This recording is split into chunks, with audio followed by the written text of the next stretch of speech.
Hello guys, welcome to my channel Aditi Khatri Psychology Classes. Guys, we started chapter 4 Human Development and covered almost topics in the last video. And today in this video, we will be talk about overview of development stages. So guys, stay tuned with my video till end and please don't forget like, share, subscribe and press the bell icon. So let us start my video.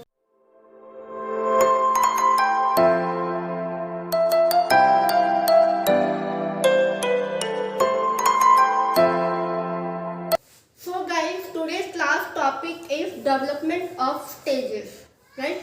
Development is commonly described in terms of different stages. You must have observed in your home and your siblings, younger sisters, brothers and आपके near by जो भी neighbours हैं, आपने हर जगह आप सब ने observe किया होगा कि एक चाइल्ड का डेवलपमेंट क्या है, डिफरेंट स्टेजेस से होकर होता है, राइट? जब वो छोटा होता है तो किस तरह से उसका ग्रोथ होता है, किस तरह से उसका डेवलपमेंट होता है। जब वो धीरे धीरे बड़ा होता है, किस तरह से उसका वे ऑफ थिंकिंग रहता है, किस तरह से उसकी कॉग्निटिव डेवलपमेंट होती है। ये स्टेजेस से होकर ही क्या है, एक चाइल्ड का डेवलपमेंट होता है। फर्स्ट स्टेजेस क्या आती है, हमारे प्रीनेंटल डेवलपमेंट है। प्रीनेंटल डेवलपमेंट मीन्स दैट कि जो भी एक बच्चे का जो ग्रोथ होते है, इसको जो डेवलपमेंट होता है जब अपनी मदर के वोम में होता है ना, उसके बीच का जो भी साइकिल रहता है वो क्या है, प्रीनेंटल में होता है, क्यों उसके थ्रू ही क्या बच्चा बर्थ लेता है। सेकेंड स्टेज में क्या आता है, हमारा इन्फेंसी स्टेज। इन्फेंसी में जब बच्चा का बर्थ हो जाता है तब से लेके जो उसके बीच का जितना भी उसका ग्रोथ हो रही है या उसका डेवलपमेंट हो रहा है, किस तरह से उसका डेवलपमेंट हो रहा है, वो सारी स्टेजेस क्या है, इन्फेंसी में आएगी। थर्ड क्या रहती है, हमारी चाइल्डहुड। जब धीरे धीरे बच्चा बड़ा होने लगता है तो चाइल्डहुड की स्टेज में बच्चा क्वेश्चन ज़्यादा करना स्टार्ट करता है, उसका वे ऑफ थिंकिंग डेवलपमेंट होता है, उसका फिजिकल स्ट्रक्चर डेवलपमेंट होता है। धीरे धीरे क्या है, वो डेवलपमेंट की डिफरेंट स्टेजेस से निकलती है, राइट? फोर्थ स्टेजेस क्या आती है, हमारी अडोलोसेंस। अडोलोसेंस की स्टेज में आके वो डिफरेंटली क्वेश्चन करता है, खुद से करता है, दूसरों से करता है, उसका हाइपोथेटिकल डिडक्टिव रीजनिंग होना स्टार्ट हो जाता है, right? And fourth stage is the adulthood. Adulthood में क्या है, एक बड़ा होने के बाद उसका वे ऑफ थिंकिंग क्या है, वहाँ पे भी एक चाइल्ड का डेवलपमेंट होता है। In last stage in old age, हर एक के स्टेज में हमें क्या, एक चाइल्ड का डेवलपमेंट अडल्टहुड, एडोलेसेंस के सभी स्टेजेस से होकर निकलते हैं एक individual, right? So this first is discuss about the prenatal stage. Prenatal stage means that conception to birth. जब एक चाइल्ड, एक इंडिविजुअल अपने मदर के वोम में होता है तब से लेकर जब तक उसका बर्थ नहीं होता तब तक का ये पीरियड होता है। एक 40 वीक का ये पीरियड होता है। उसके अंदर जो 9th मंथ का जो पीरियड होता है उसमें बच्चे का डेवलपमेंट का इफेक्ट करता है। फॉर एग्जाम्पल, जेनेटिक ब्लूप्रिंट हमें गाइड करते हैं बच्चे क्या डेवलपमेंट होता है एक प्रीनेंटल में और उसके आफ्टर बर्थ। यहाँ पे जेनेटिक ब्लूप्रिंट क्या है, जो हमें जीन्स अपने पेरेंट्स से मिल रहे हैं, वो जेनेटिक प्रिंट जो ब्लूप्रिंट है हमें डिसाइड करता है, वो गाइड करता है कि एक बच्चे का डेवलपमेंट कैसे होना है, राइट? आफ्टर बर्थ में, right? Genetic and environmental factor affect करते हैं। वो जेनेटिक एंड इन्वायरमेंटल फैक्टर, जितने भी जेनेटिक है, जेनेटिक मीन्स हमने लास्ट वीडियो में भी, लास्ट लेक्चर में भी ये पढ़ा था कि जेनेटिक क्या है। जेनेटिक हमें जो जीन्स हमने अपने पेरेंट्स से मिले हैं और पेरेंट्स के जीन्स अपने पेरेंट्स से जो गेन किए हैं, इट्स जेनेटिक। वो जेनेटिक फैक्टर और इन्वायरमेंट, जो जिस इन्वायरमेंट में उसकी मदर रह रही है उसका इन्वायरमेंट कैसा है, वो किस तरह के इन्वायरमेंट में रह रही है, वो एक प्रीनेंटल को इफेक्ट करती है, राइट?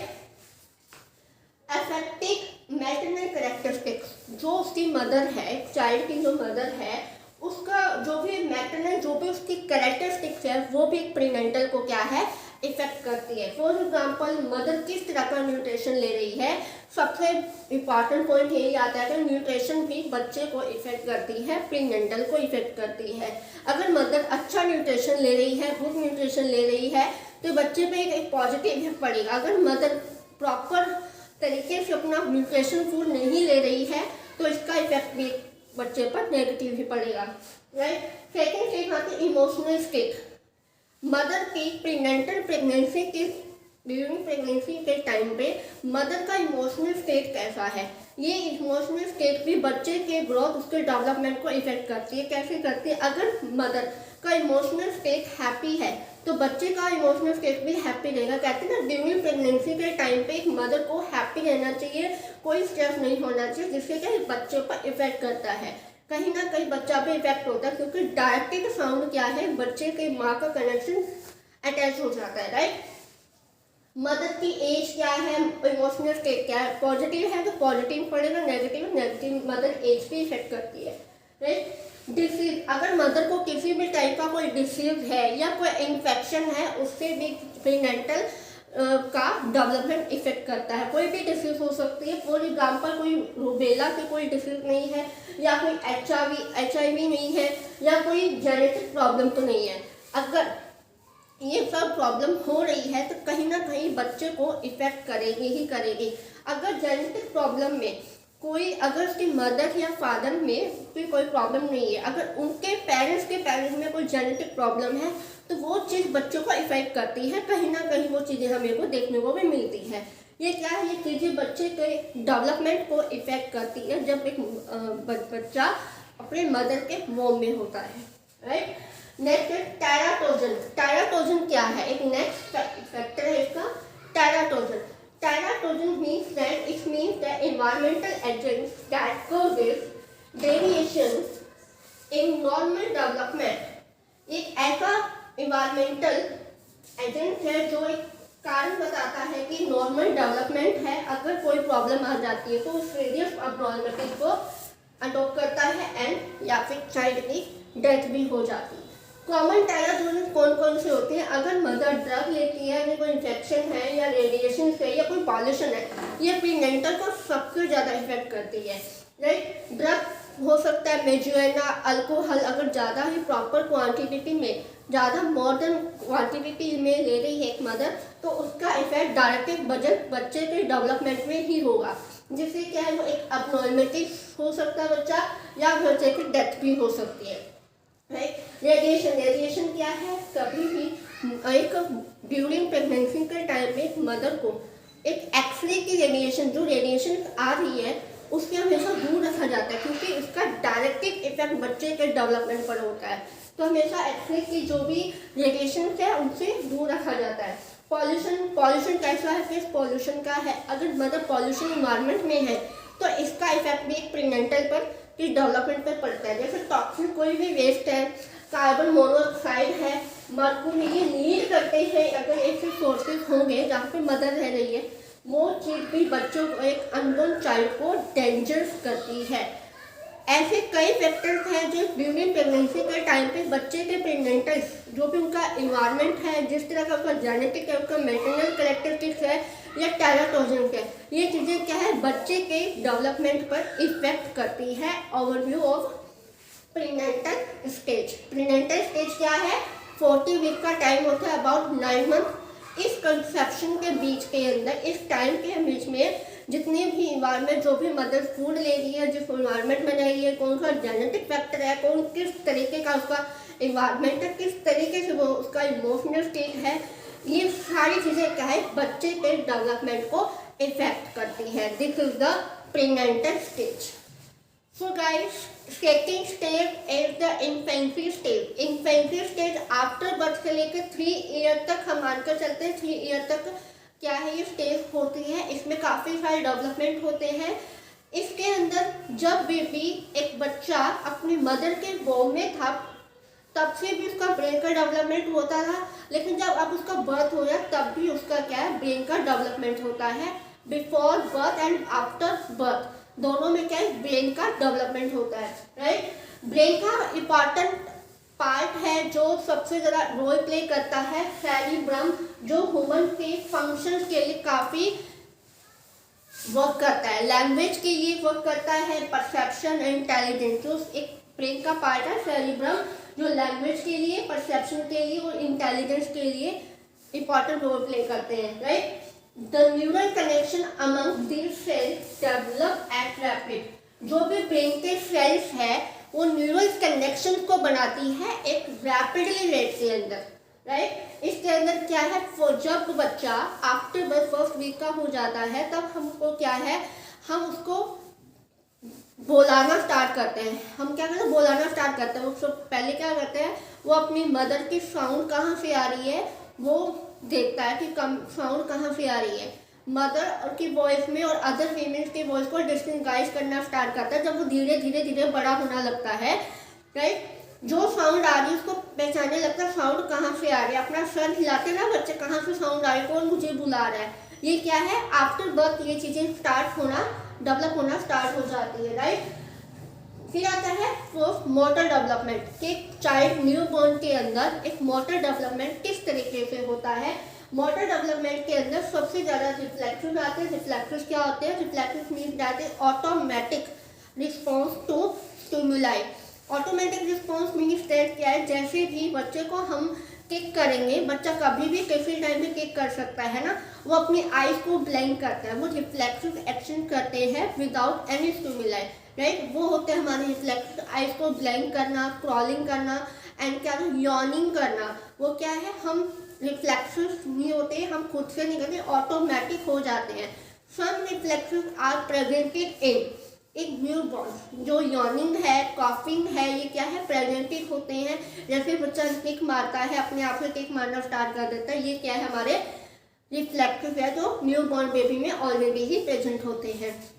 कुछ ऐसे रिफ्लेक्सेस होते हैं जो डिसअपियर कर देते हैं जब ब्रेन के फंक्शन मेच्योर होना स्टार्ट हो जाते हैं। जब बच्चे के डेवलपमेंट क्या है, इंक्रीज होना स्टार्ट होता है, जब उसका ब्रेन है मेच्योर होना स्टार्ट हो जाता है, तो वो वॉलंटियर कंट्रोल और बिहेव करता है। जब वहाँ पे ये चीज़ें डेवलप हो जाती है 3 to 6 मंथ में हम देखते हैं ना कि बच्चे को अगर हम उसके चीक पर टच करते हैं, वो किस तरह से अपना मुंह बनाते हैं कि वो कंट्रोल करते हैं उस बिहेवियर को।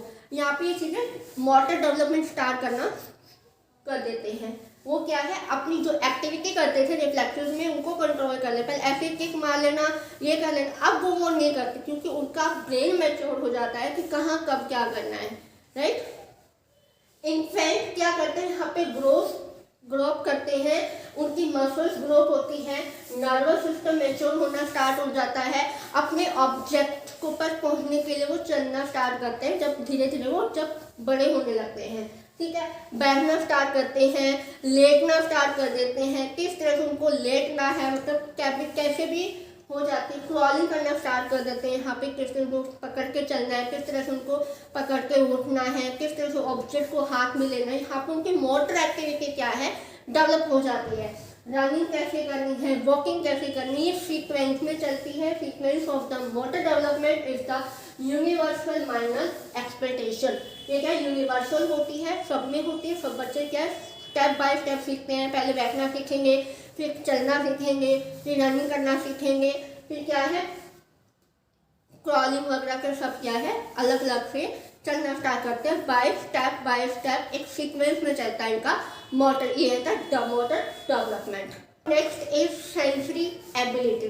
सेंसरी एबिलिटीज मीन्स क्या है कि एक न्यू बॉर्न बेबी वो क्या करते हैं, अपने सेंसेस के थ्रू अपनी मदर की वॉइस को रिकॉग्नाइज कर लेते हैं आफ्टर बर्थ। वो कैसे करते हैं, वो अपनी मदर की साउंड कहाँ से आ रही है, कौन उसको आवाज़ दे रहा है, वो क्या वो अपने सेंसेस के थ्रू रिकॉग्नाइज कर लेते हैं कि यस, कि उनकी मदर उनको बुला रही है या उनकी मदर उनकी आवाज़ दे रही है ना, तो रिकॉग्नाइज कर लेते हैं।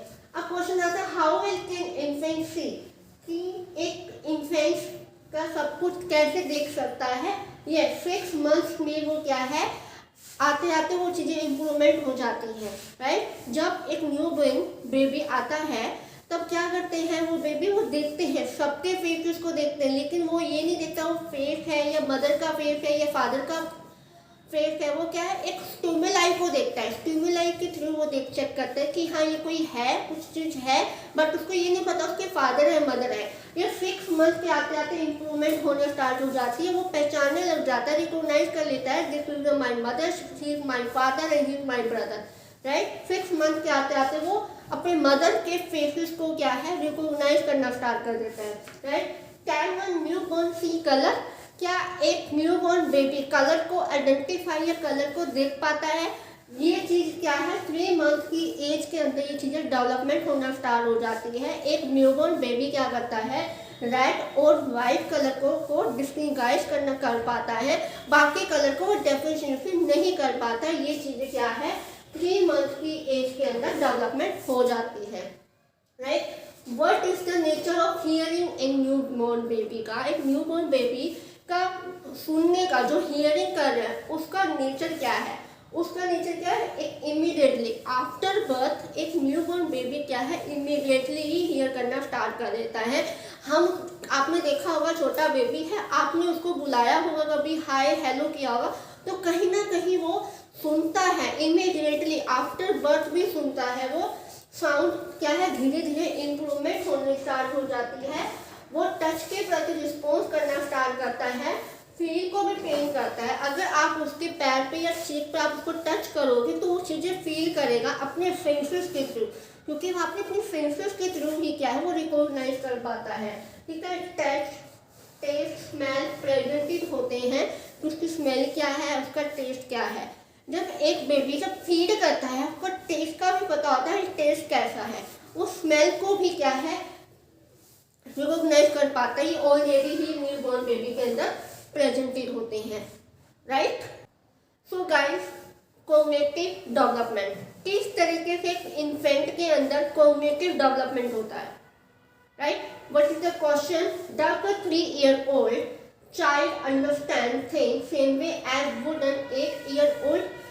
जो 8-year-old का जो बच्चा है, जिस तरीके से वो सोचता है, अंडरस्टैंडिंग करता है, क्या उसके सेम वे से 3 ईयर का जो बच्चा है वो कर पाता है।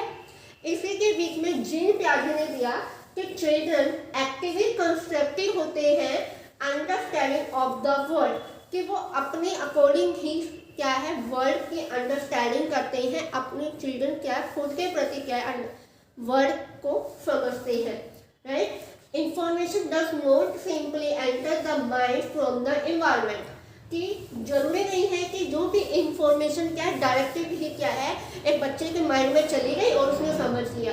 वो क्या अपने अकॉर्डिंग ही क्या है, वो वर्ड को समझते हैं, ठीक है।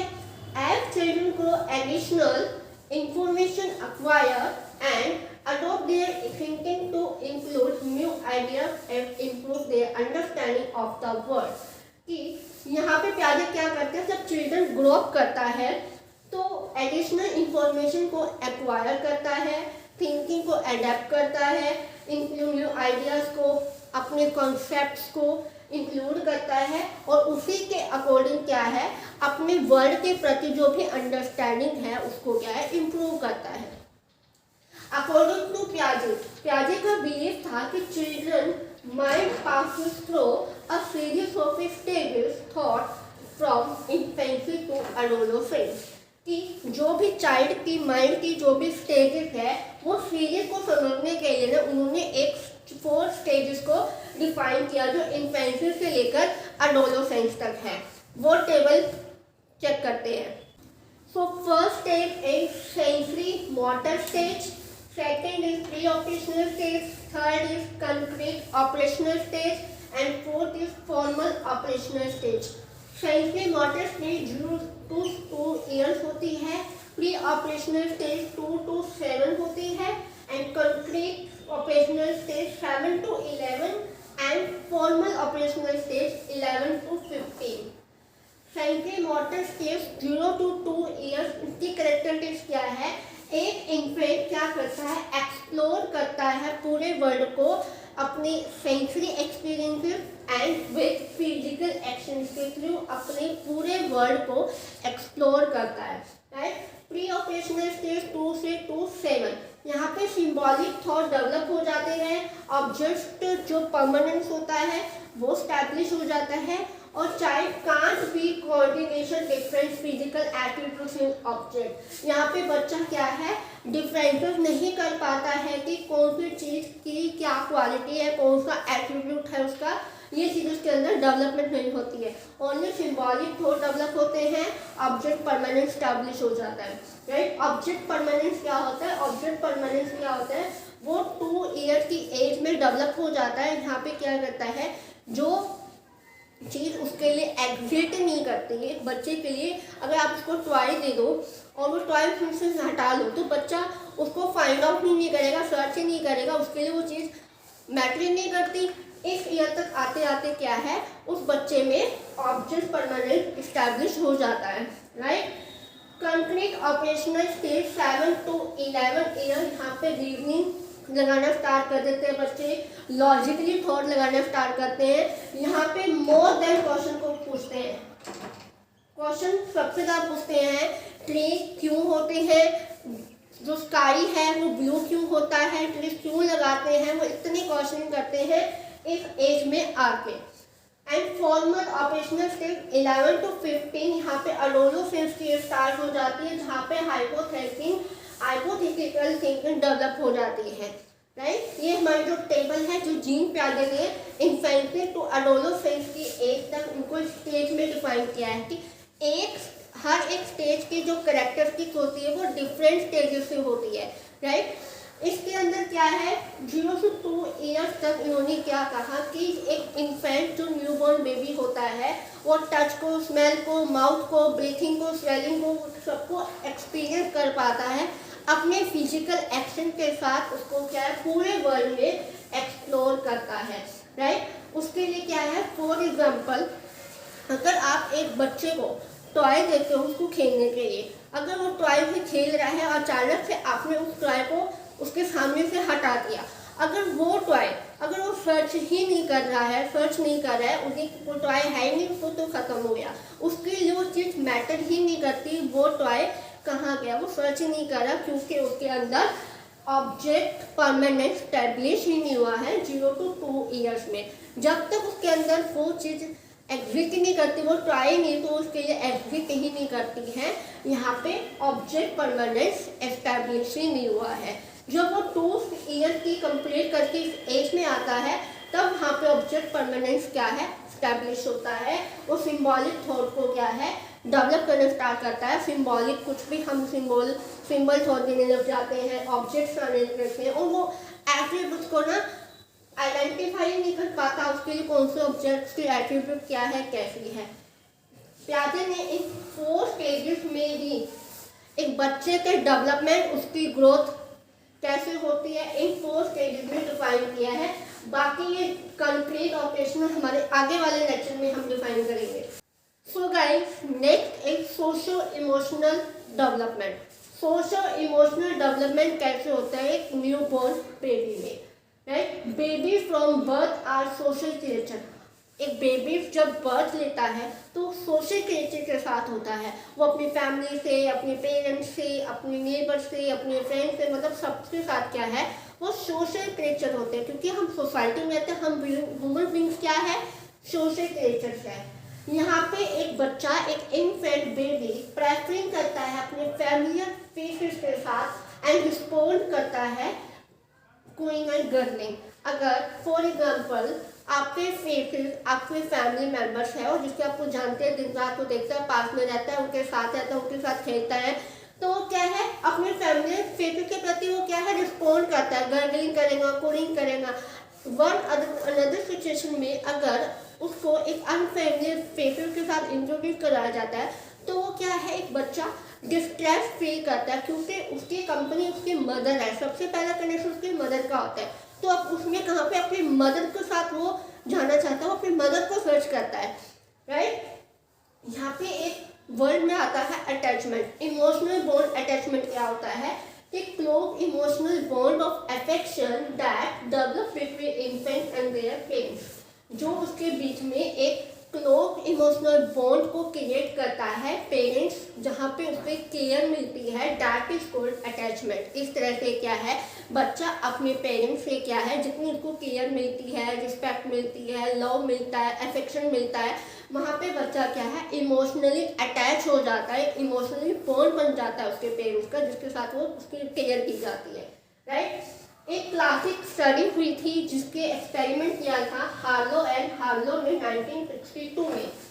ये स्टडी आपको नेम जो भी साइकोलॉजिस्ट रिसर्चर होते हैं गाइस, वहाँ पर आप अपने एग्जाम में, जहाँ पे आप रिटर्न एग्जाम दे रहे हो, चाहे आप अपने कोई भी कॉम्पिटिटिव एग्जाम दे रहे हो, इन साइकोलॉजी में तो आप अपने साइकोलॉजिस्ट के नेम जरूर नोट डाउन कीजिएगा, क्योंकि इनके मार्क्स बहुत बनते हैं। अगर आप बोर्ड के एग्जाम दे रहे हो, चाहे 11th में हो, चाहे 12th में हो, चाहे नेट का, चाहे सेट का, कहीं भी हो, वहाँ पे आपको इनके नाम होने लर्न होने बहुत ज़रूरी है, क्योंकि इनके मार्क्स बहुत मैटर करते हैं, राइट। नाउ हार्लो ने स्टडी की थी 1962 में। उन्होंने एक्सपेरिमेंट किया था मंकीज पे, जिन्होंने मंकीज ने अपने कुछ बेबीज को बर्थ दिया, ठीक है। आफ्टर आवर 8 आवर के बाद क्या किया, उन बेबीज के मंकीज को अलग किया गया अप्रोक्सीमेटली, ठीक है। और उनके सामने क्या एक सरोगेट मदर बनाई गई, जिनमें एक मदर तो वायर से बनी हुई थी और दूसरी मदर क्लॉथ से बनी हुई थी, ठीक है। मान लीजिए फॉर एग्जाम्पल 6 बेबी है, 6 बेबी में से क्या है, वायर वाली मदर के पास भेजे गए 3 बेबीज को और क्लॉथ वाली को भी 3 बेबीज दिए गए। इनको भी फीड के लिए बोला जाता है, ये भी इनको फीड कराती थी, ये भी फीड करवाई, दोनों को फीड करवाया जाता था, दोनों मंकीज को के ग्रुप को। जब दोनों ग्रुप के बेबीज को एक साथ जब देखा गया, तो देखा गया था जो वायर से बनी हुई जो मदर थी, जो उनको उन बेबीज को फीड करवाती थी, वो सबसे ज़्यादा क्लॉथ से बनी हुई मदर के पास ज़्यादा जाते थे, क्योंकि उनके पास क्या था, कंफर्ट था। It is the main important point. Important role क्या प्ले कर रहा है, कंफर्ट, कि कंफर्ट किसके पास ज़्यादा मिल रहा है। तो यहाँ पर जब देखा गया एक्सपेरिमेंट के अंदर, जो वायर से बनी हुई मदर्स की भी इनको फीड करवाती थी और क्लॉथ से बनी हुई मदर भी इनको फीड करवाती थी। जब दोनों को साथ देखा गया, तब देखा गया कि जो वायर से फीड करवाने वाली मदर के जो बेबी थे, वो क्लॉथ वाली मदर के पास ज़्यादा कंफर्ट फील करते थे।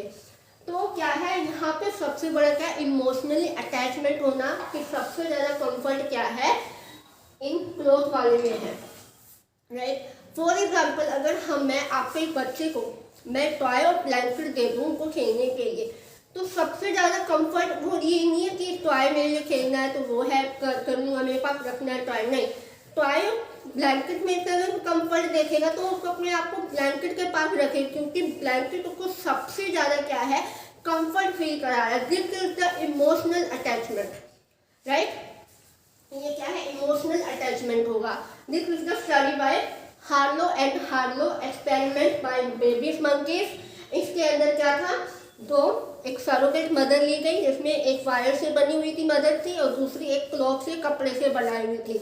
वायर वाले पे 6 मंथ बेबी थे, एक मंकीज के 3 बेबीज हमने वायर वाले को दिया, 3 बेबीज हमने क्लॉथ से बनी हुई मदर को दिए, और दोनों को बोला कि उनको फीड करवाना है। दोनों ने अपनी अपनी जो फीड करा, लेकिन सबसे ज़्यादा कंफर्ट किसमें था, क्लॉथ वाली मदर के पास। This is the experiment of babies monkeys given by Harlow and Harlow 1962। इसी के अंदर अदर साइकोलॉजिस्ट आते हैं। एक ह्यूमन बींग्स होते हैं, ह्यूमन बेबीज क्या करते हैं, जिनको love, affection, sensitive, care giver सबसे ज़्यादा मिलते हैं, वहाँ पे एक बच्चे का जो अटैचमेंट है वो बहुत ज़्यादा ही स्ट्रॉन्ग होता है। According to Erik Erikson 1968, first year तक एक बेबी के अंदर अटैचमेंट है वो डेवलप होता स्टार्ट हो जाता है। यहाँ पे ट्रस्ट और मिसट्रस्ट का जो फिजिकल कंफर्ट है वो फील करने लगते हैं एक बच्चा। इसके अंदर अगर पेरेंट्स बच्चे को अफेक्शन, केयर, सेंसिटिव या एक्सेप्टिंग वाले चीज़ें अगर बच्चे में आ जाती है, तो एक स्ट्रॉन्ग बॉन्ड बन जाता है, एक स्ट्रॉन्ग अटैचमेंट होती है, जिससे बच्चा क्या है, फिजिकल कंफर्ट को फील करता है, या उसके अंदर वो खुद में क्या है, सिक्योर अटैचमेंट आ जाती है। फॉर एग्जाम्पल, अगर बच्चे को हम क्या है, हवा में अगर हम उछालते हैं तो बच्चे के अंदर एक फिजिकल कंफर्ट फील करता है, या मुझे गिरने नहीं देगा। अगर वहीं दूसरी ओर बच्चे के अंदर अगर पेरेंट्स इनसेंसिटिव है, इनअफेक्शनेट है, अनएक्सेप्टिंग है, अनकेयर गिवन है, तो कहीं ना कहीं बच्चे के अंदर क्या है, एक सेल्फ डाउट आना स्टार्ट हो जाता है, वो डरने लग जाता है, अपसेट हो जाता है, जिससे उसको डिससैटिस्फैक्शन मिलता है। यहाँ पे मिसट्रस्ट को फील करना स्टार्ट करता है बच्चा, राइट गाइस। हमने अभी तक prenatal stage and infant stage को कंप्लीट किया है। प्रीनेटल स्टेज में हमने बच्चे का जब कंसेप्शन के स्टेज में होता है तब का पूरा ओवरऑल डेवलपमेंट को अच्छे से डिस्कस किया, और जब आफ्टर बर्थ के बाद जब इन्फेंसी के स्टेज में आता है, कौन कौन से उसके अंदर डेवलपमेंट होते हैं, मोटर डेवलपमेंट होता है, अपने सेंसेस के थ्रू वो अपने फिजिकल इन्वायरमेंट को क्या एक्सप्लोर करता है, कॉग्निटिव डेवलपमेंट होता है। जीन पियाजे के अकॉर्डिंग उन्होंने 4 स्टेज में उनको डिफाइन किया है। सोशल इमोशनल बॉन्ड होता है, अटैचमेंट कैसे होता है, सोसाइटी में आके किस तरह से वो अपने आप को क्रिएचर्स करता है। वहीं पे दूसरी ओर क्या है, एरिक्सन ने अपना कॉन्सेप्ट दिया अटैचमेंट पे कि एक बच्चे के अंदर मिसट्रस्ट एंड ट्रस्ट का फिजिकल कंफर्ट को फील करता है। अगर उसको फिजिकल कंफर्ट फील होता है, सर्टिफिकेशन मिलता है, तो उसको ट्रस्ट हो जाता है। अगर वही पेरेंट्स अगर उसके अनएक्सेप्टिंग या अनसेंसिटिव की फीलिंग आती है तो वहाँ पे बच्चा अनसर्टिफिकेशन होता है, डिसर्टिफिकेशन होता है। सो गाइस, मिलते हैं नेक्स्ट वीडियो में नेक्स्ट स्टेज के साथ। तब तक bye bye, have a nice day.